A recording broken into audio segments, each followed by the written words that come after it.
W.F. Howes presents an unabridged recording of Robert Ludlum's The Treadstone Rendition by Joshua Hood.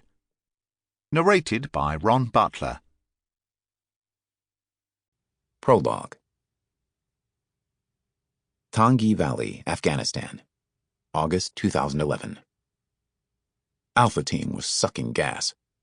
The 12-man team of Afghan soldiers and Green Berets had been roaming the mountains of the Wardak province in central Afghanistan for days now, tracking a group of insurgents responsible for shooting down an American CH-47D Chinook resupply helicopter just weeks before.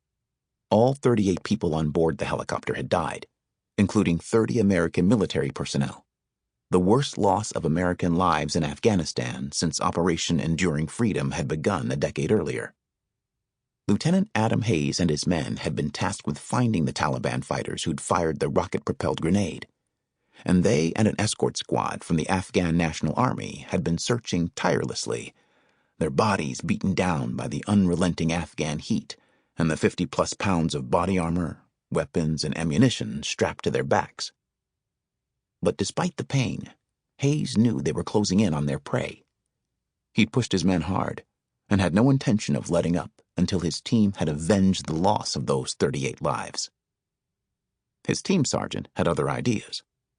"Boss, we're going to need to call a halt," the sergeant told him over the radio as the team trudged slowly up a steep, rocky trail. "The Afghans are out of water."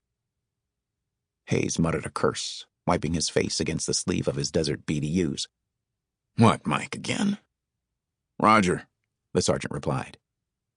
Hayes cursed again, turned back the way they'd come in time to see one of the ANA regulars shuffling up the trail, the stock of his AK-47 dragging in the dust. "You've got to be shitting me."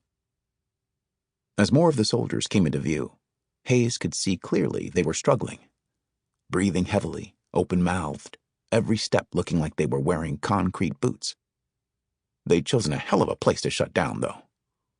With the ridgeline on their left flank and a craggy rock face to their right, this place was Ambush City.